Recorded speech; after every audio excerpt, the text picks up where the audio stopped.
So I'm here with Bob Beck. He's managed to avoid the interview in BSDCon, but managed to bag it. Bob. Yeah. Who are you? What do you do? I'm Bob Beck. I write software. Cool. He does, and he's also a pretty good lecturer. I can get by sometimes. You like it flows out of him or oozes out of him. I don't know which way. I'd go with ooze. It's brilliant though. It's Definitely, I would go with ooze. So he has this awesome libTLS tutorial where he can get you from zero to coding in C and doing a TLS encrypted networks, sockets and stuff like that in basically about 15 minutes. Not 15 minutes. I probably need about 3 hours with you, and you need to know a little bit of C. Okay. You need to be able to run the compiler. You need to be exposed. And you need to be able to run an editor and change code. And he does a pretty good job. He did a tutorial and he did 3 hours. But in fairness, it was 15 or 20 minutes into the tutorial and we were already. Well, if you were fast, you were probably doing the client in about 15 to 20 minutes if you were quick at it. The server one was a little bit more involved, Mm-hmm. but he does a great job on doing it. Bob, what do you do on computers? You say you write software. Who do you write software for? Can you talk about it? Oh, I write software for myself. Cool. That's the only reason to be involved in OpenBSD. I don't write software for other people. so I do stuff that interests me. Okay, and so you do, and what stuff interests you? Well, the stuff that I work on. I've been involved in OpenBSD for a very long time. I've worked on everything from PF and packet filtering, the odd bits of network driver. I've done a bunch of stuff in userland, be it spamd and a whole variety of userland bits here, there, and everywhere. I've been involved in OpenSSL, libTLS, LibreSSL, the fork. And I've been involved all over the kernel, and like I said, in some of PF and the network stack. I haven't done that as much recently. Little bits and bobs here and there in other random utilities in the kernel. Some of the TTY subsystem, some of a little bit of file system work, a lot of the mid layer, the file system mid layer that I've done a fair bit of churning in. And so and just about anything between system calls and the file system goes through the buffer cache mid layer, which I've rototilled that many cache fairly extensively. And just to point out that Bob has a fantastic talk from one of the previous conferences where you actually talk about the challenges of working on the file system and how dropped packets are fine, but dropped files / directories that generally people are intolerant of that for some reason. Yeah, they are. Okay. It's generally not viewed well. It's frowned upon. It's frowned upon. Yeah, so I'd like to put so you say you've been at it for a long time. Like, when did you get involved in the project? 1995, shortly after the first release. Oh, pretty cool. Immediately after the first release, basically. Okay, so and Bob, what's your favorite piece that you've done that you kind of go, that was me, I did this for me, not for you guys, by the way. I actually thought he was being generous, but now I just realised he's selfish. Yeah, I'm just selfish. It's changed over the years. It really depends, and I think, even some of the things that, quote, I've done, I haven't done, whether it's, this week my favorite thing is not something I directly did. It's the fact that, hey, look, Robert put unveil into Chrome. And I actually can't get at my SSH keys. That's lovely, and I really, really like that. There's been some of the things that I really like to do that I've done. Actually, the one that I particularly like, which nobody ever sees or notices, is the name cache. And if you're not aware of what that is, I've done, as most people know, I've done a bunch of work in the file system with the buffer cache to make it, actually larger and use larger amounts of memory, particularly on MB64 machines with more than 4 gigabytes of memory.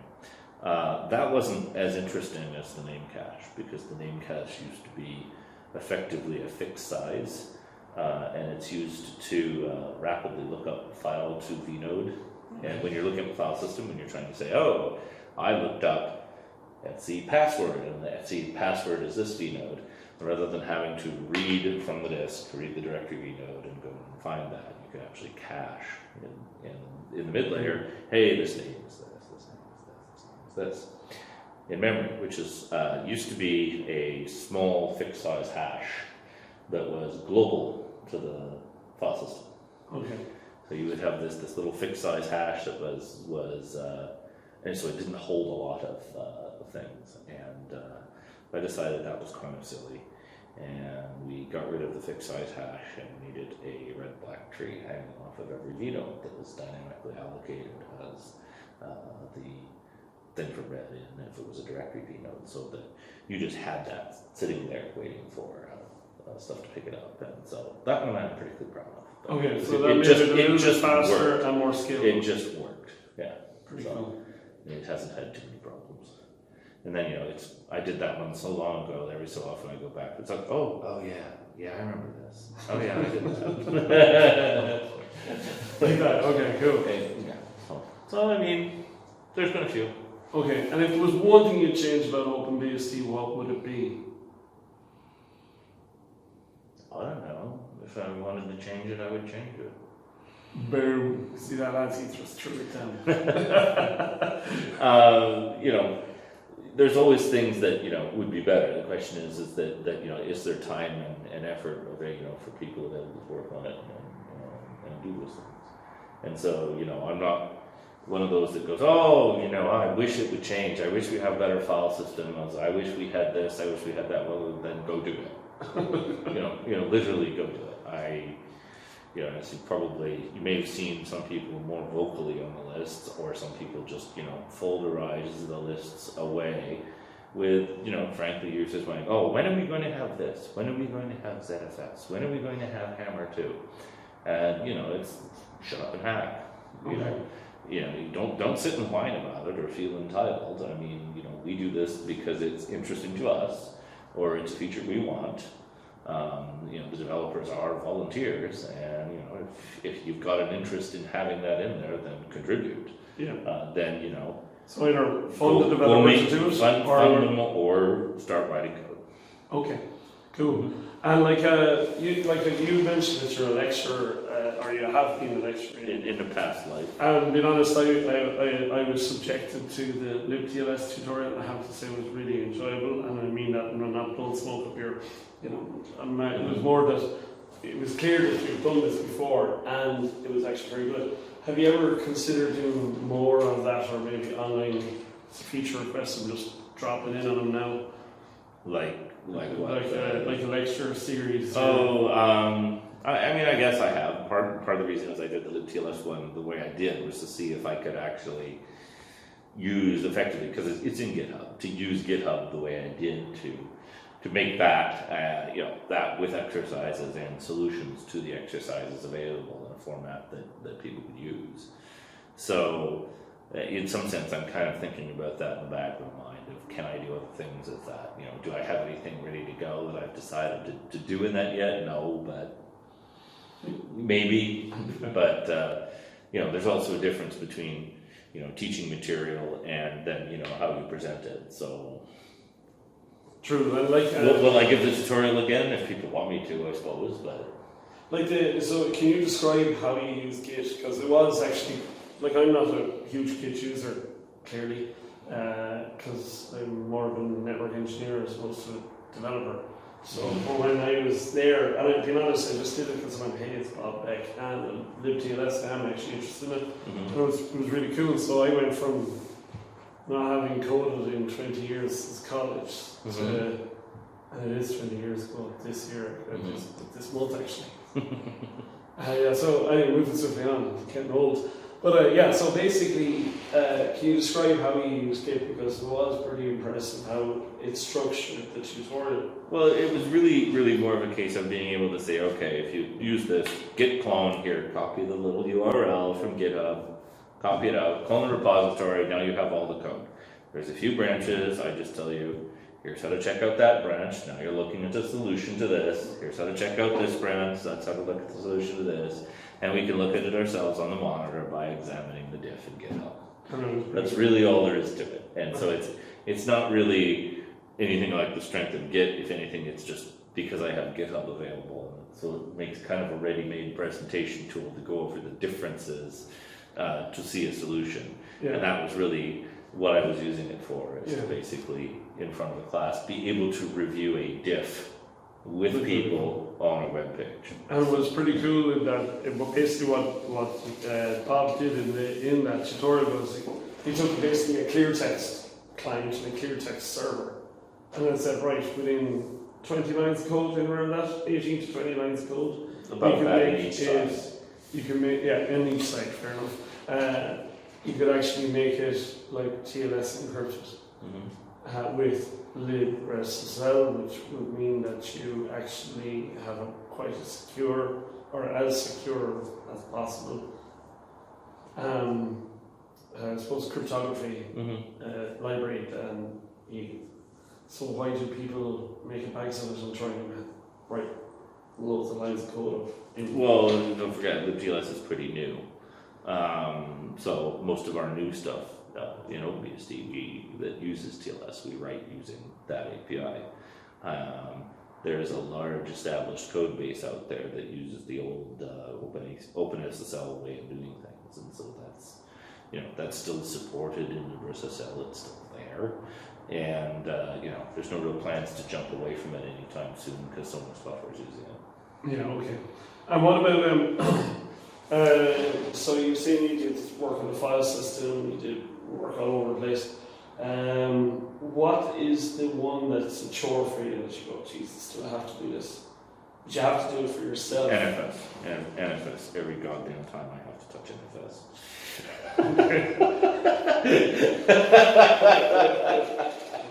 And NFS is rather famously makes people scream. Yeah, and because it touches. It kind of exists as a massive layering violation in the kernel between the network stack and the mid layer and sort of the file system. And so it makes you, it can have some very interesting and bizarre corner cases. And we've had a lot of things happen over the years with NFS that, make you tear your hair out when you try to make a change that breaks NFS. And breaking NFS breaks OpenBSD's infrastructure because we depend on it for builds. So you can't, if you break NFS, you break builds, you break snapshots, and things don't work. And so, that NFS is kind of a pain in the butt. Okay, cool. I'm just gonna check and make sure we're still in frame, because sometimes it kind of creeps away. No, it's still working. Sorry. So, okay, so you covered it here. Also, Bob does a great talk, or did a great talk. I think it was 1 month and 30 days of LibreSSL. No, that was a long time ago. It was still an awesome talk, though. Well, that'd have been an awesome talk, but, What have you done in the last 1,000 days of LibreSSL? There's been an awful lot done in the last 1,000 days of LibreSSL. Definitely hardly any, not the least of which, not all by me. There's been, a whole bunch of actually improvements to libTLS that actually made what we do in that tutorial possible. Because that was all done after the split from LibreSSL. And basically, you're remembering my impromptu talk at BSDCon, which really was 30 days after we said, heck with it, we're forking it. Yeah. Since then we've added all of libTLS to that, to effectively to LibreSSL. So all of that has been added in. A whole bunch of stuff has been taken out. Portable has happened since that time. So when I gave that talk, there wasn't a portable version of LibreSSL. There is now, and it works on Linux, on Windows, on Mac OS, and Solaris, on pretty much everything anybody would actually care about. Sorry, there's no VMS support. There's no EBSDIC, so no IBM mainframe support. But for most things that people care about, you can elaborate on that. So that's all changed since then, and there's been a lot of under the covers handling of what's going on in the library, particularly in the SSL state machine, to make a lot of the the buffer handling for parsing as in one, and how you pull stuff off the wire in a certificate format, which is it's usually length prefix encoded, and we're using a different way of doing that than LibreSSL does, or than OpenSSL does, mainly to make that safer and just get rid of the crazy amounts of pointer arithmetic that's done in that code. Okay, cool. And is a part of your approach to try and make cryptography easier for people to actually use without making bags of it or making mistakes? I mean, as cryptography is sort of a bad word for that. Most of the issues with libTLS have not been. I mean, sure, there have been a few errors in the actual cryptographic implementation. Where you have a weak key problem, or you have side channel attacks on cryptography and things like that. But by far, what tends to get the most attention in problems associated with it, we historically say, OpenSSL has had issues. It's not that. It is actually issues in classic, C programming and programming defensively, when really what it comes down to of just handling untrusted input, of basically string handling. Most of TLS is not cryptography. Most of the hard work in setting up a TLS session is not the turning on AES. It's not the validating an EC key. That's relative. Once you have the pieces, that's a function call.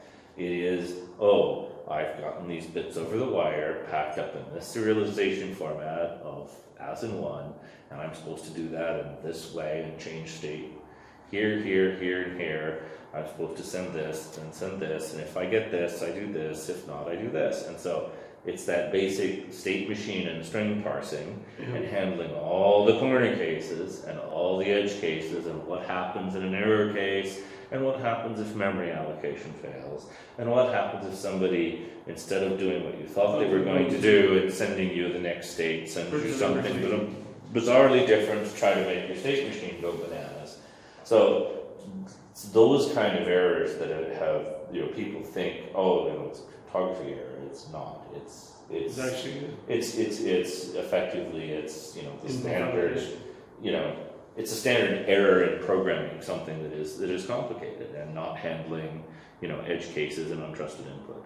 And how are you finding, let's say, from a performance point of view, do you do a lot of work in trying to keep that working in a performant manner, or comparing it to the old OpenSSL type setup? Probably pointedly yes and no. We do look at the assembly language implementations that they have, and we've tried to make use of that.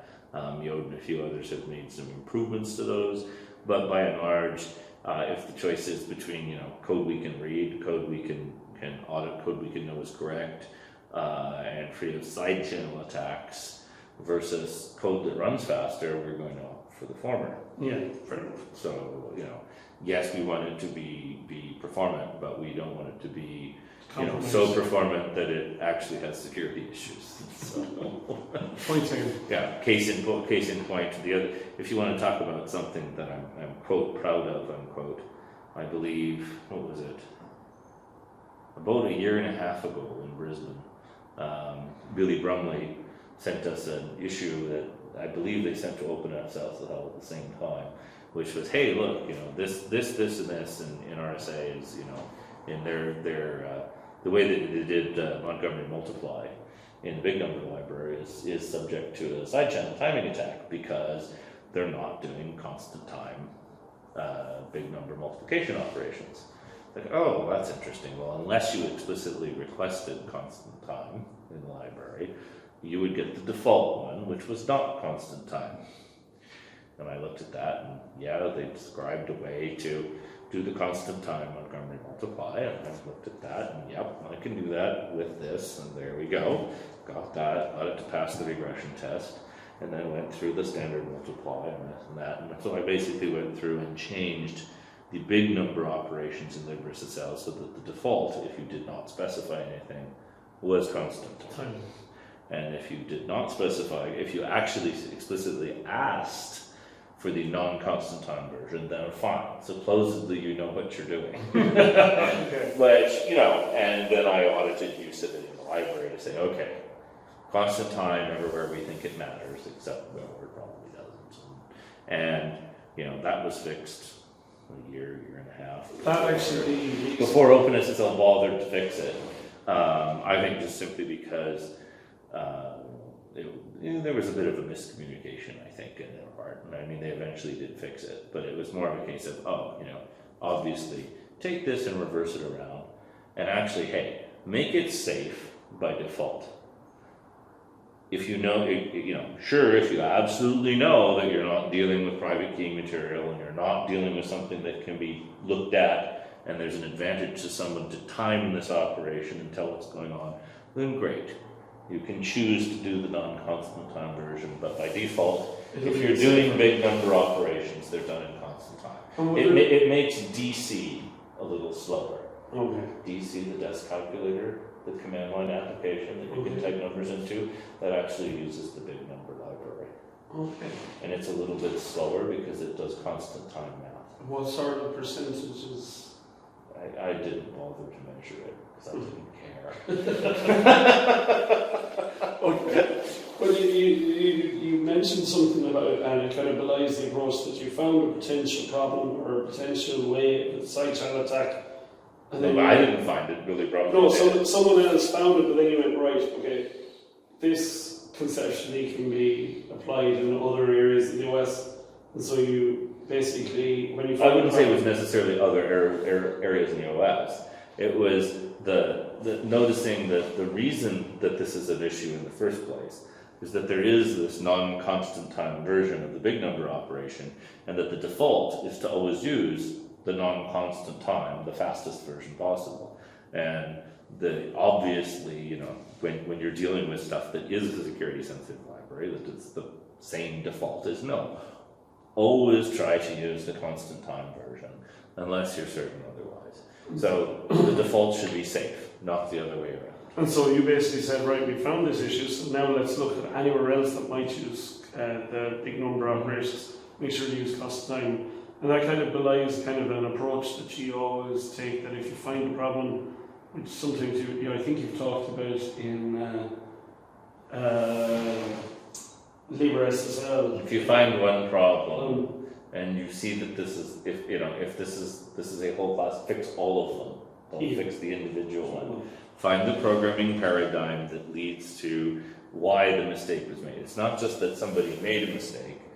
Why was that mistake made? And that's why how do you get through the audit process? Well, it's not just how to get through the audit process, because an audit process is not going to catch everything ever. It is a case of, oh, we audited this, and look, case in point, this is how strl copy came into being. Look, why does this keep happening? Because stir copy is unsafe and stir n copy is weird. And no, let's have one that's easy for people to use, that makes sense and makes the error checking and the building of other strings sensible. And if we use this paradigm instead of the older ones, it's less error prone. Okay. And so it really is about, when we look at these things, say, hey, what's the way that people could stop making this mistake? And then sweep through the tree, find all the old way of doing it, change them to the new way of doing it. Cool. And you're working on Unveil and with Sebastian Marie, Theo. Would that be the Unveil crew is mainly, at least at first, it was me, Theo, and Semarie doing most of that. I think now it's expanded out. Robert's been poking me a bit with a stick, and I think as we get a few more programs unveiled, I think there's going to be more people in the Portstry involved in trying to use Unveil in the port street, particularly to do things like what's been done with Chrome, and particularly because in some cases there are programs out there that are hard or not even possible to use something like Pledge with, but you can still get some limited benefit of constraining them somewhat by using Unveil. So I think we'll see more involvement from the likes of the ports people and stuff with that. Cool. As that progresses along. Cool. And does Bob have do you have spare time in your hands, or do you are you looking for funding for any pet project or anything? I don't have spare time on my hands. Are we looking for funding for pet projects? I mean, I can think of people I would love to fund. I don't know if that's necessarily a topic for here, but we're always looking for stuff like that. Cool. And no, that's fair enough. We'll talk about that again. But even if I suppose, how would you for people at home who kind of are starting to use OpenBSD or considering starting using OpenBSD, how can they actually help the project, help you, help them, help me? Mainly me. So I mean, first of all, donate. Probably the best thing individuals can do for donation is set up a regularly recurring PayPal donation. That's the easiest thing that we can actually use that works in Canada, in the US, and around the world. And there's just if there was a better option, we might consider it. But just set up a recurring PayPal donation. That's the easiest way for individuals. If you have contacts at larger companies, ask them or put them in touch with the foundation members about making a contribution to the foundation from a company. And a regular contribution. Yeah, every year. That would be helpful. Yeah, because Smartson have phoned up a fair bit more. Smartson have, and I believe they're attempting to again this year. That's pretty awesome. From what Respect. Hopefully that'll show up soon. No, that's pretty cool. And it is I do a regular personal donation. And what I've been saying internally in our own company, the discussions were they were like, "Well, wait till we're actually making money off it first." This is, and I understand that, and that's But the other side of it, I kind of think is for instance, one of our use cases, which was a bad way to start. If you're going to start using OpenBSD, don't pick a really stable, rock solid thing, because you won't learn anything about OpenBSD. Because you set it up. 5 years later, it still works, and you're like, "Oh, I didn't learn anything in this." Well, and I mean, but backing away from the donation part of it, the other thing that users can do is A, keep their machines relatively current. B, when they run into a problem, don't just say I ran into a problem. Spend your time and look at what do I need to send so that people can diagnose the problem. The message. K-Tracer, it didn't happen. K-Tracer, it didn't happen. K-Tracer is helpful. With kernel crashes, it actually says right in a web page. When you see that, if you see a kernel crash, it says, "Hey, go to this URL. Find your phone, go to that URL, and read what it says to do." Yeah. Do that. That is what you should do to report bugs. And if you have bugs in userland software or issues, be specific and report them specifically. And far better yet, take a stab at fixing it yourself. Send a diff. It might be wrong, it might be right, it doesn't matter. That gets you involved in the process. So that's pretty cool. Okay, and hence, I don't know if you went to Todd Mortimer's talk. Todd Mortimer's talk was pretty awesome. Todd Mortimer's talk was pretty awesome, and he was only brought into the project basically a year and a half ago. But you notice what here's the example to use. Sure, I've been involved forever, Todd hasn't, but Todd said, "Oh, I figured out how all of these ROP gadgets work." Yes. And I went to Theo and said, "I think we could do this." And Theo looked like he didn't believe me, but he said, "Please go ahead and try." And he did. And he started having success at this, and this is how people get involved in the project. Yeah, it was very impressive, his talk. Basically talking about ROP, and while I'm not a programmer, so kind of got a rough idea of how it was working, but it wasn't going to attempt, string a few gadgets together and exploit a system. But it was a really good talk, and he actually literally had And I have to say, Theo and Bob, the lads here, are very approachable. If you talk shite, they'll probably call you out on that, which is it's allowed. It's in fact encouraged. Particularly, like, they have to sometimes pull me aside and just say, tell me to talk shit. No, but they don't. They're awesome guys. Go on, call that. So no, but basically, like, yeah, you go up and discuss an idea. Like, even when I was asking one about the BGP, like trying to compare two full tables on the internet, and I've thought about it for a while, and then I said, fuck it, I'm just going to write the thing and say, how do we approach this? What's the feedback? What am I missing? Yeah. And then see what people come back with. But let's not forget, discuss an idea doesn't mean get on the mailing list and ask the developers to teach you how it works. We don't have time for that shit.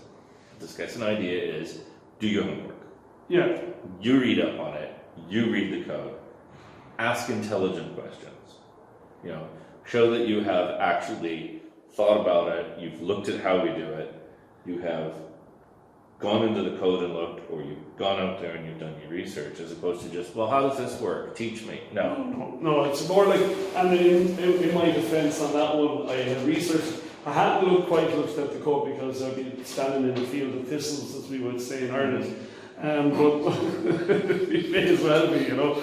But it was more like, okay, well, I understand how the protocol works, I understand what I'm trying to achieve, and I want to know, is there any edge cases that I'm not considering that actually would cause more, as in, does the idea cause more problems than it solves? Here's, you know, and ultimately my aim for that one was, okay, what's involved in it, how much is it going to cost, and when can we start coding it?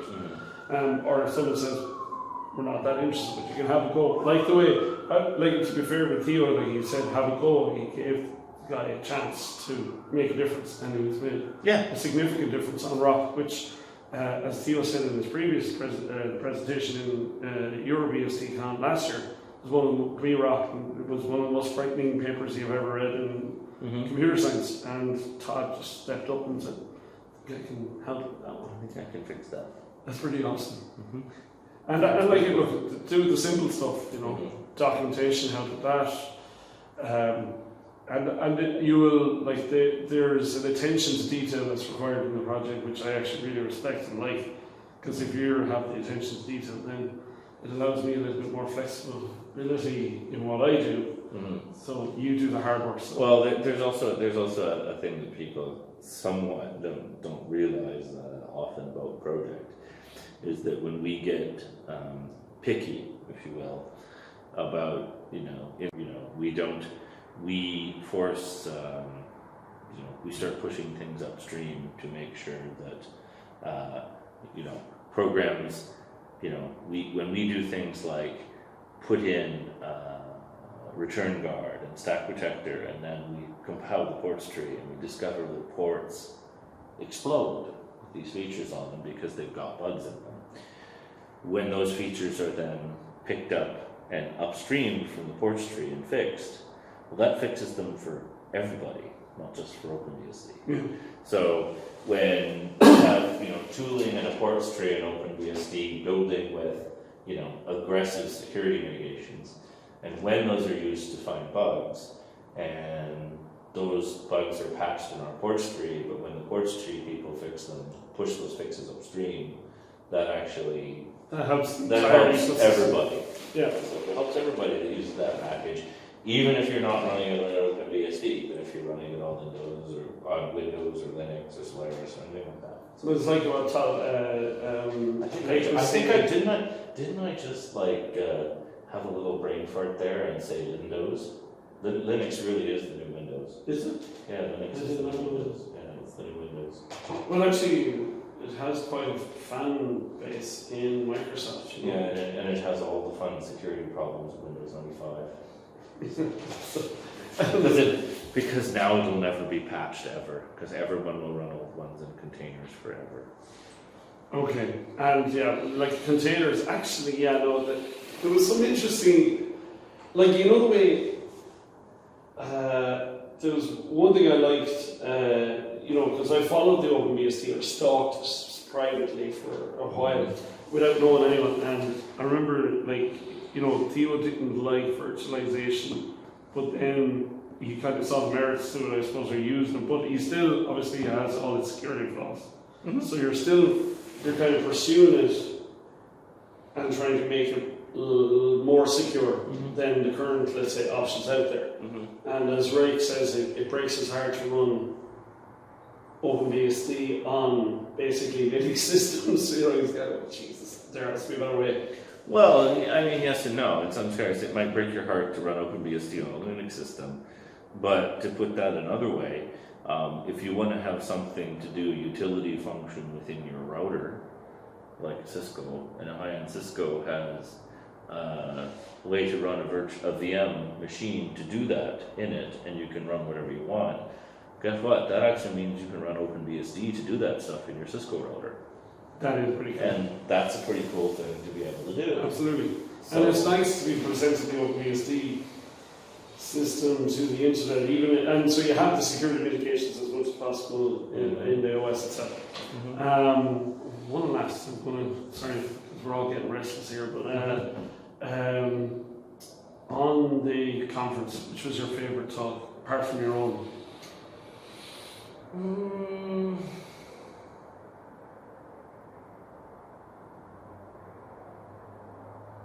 I have to say Todd's only because I really liked Ingo's talk, but I saw Ingo's talk in Canada as well because he did it in Ottawa.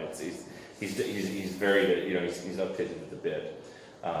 Todd's is my favorite. Ingo's is always my most favorite as compared to the title, because I think Ingo always makes his title about documentation, which he is doing documentation, but then when you really go look at what he's doing, he's actually finding bugs. And to me, that's the interesting part. The way he describes it, no, it's a bug. Bad documentation is a bug. Well, it's not just bad documentation is a bug. He goes to document something and then finds out that it has bugs because he's documenting. That's pretty cool. So. But he has an amazing attention to Yes. detail. And that's what I love about the project. And I'm cool. It's right now, some trying to think. There's something else.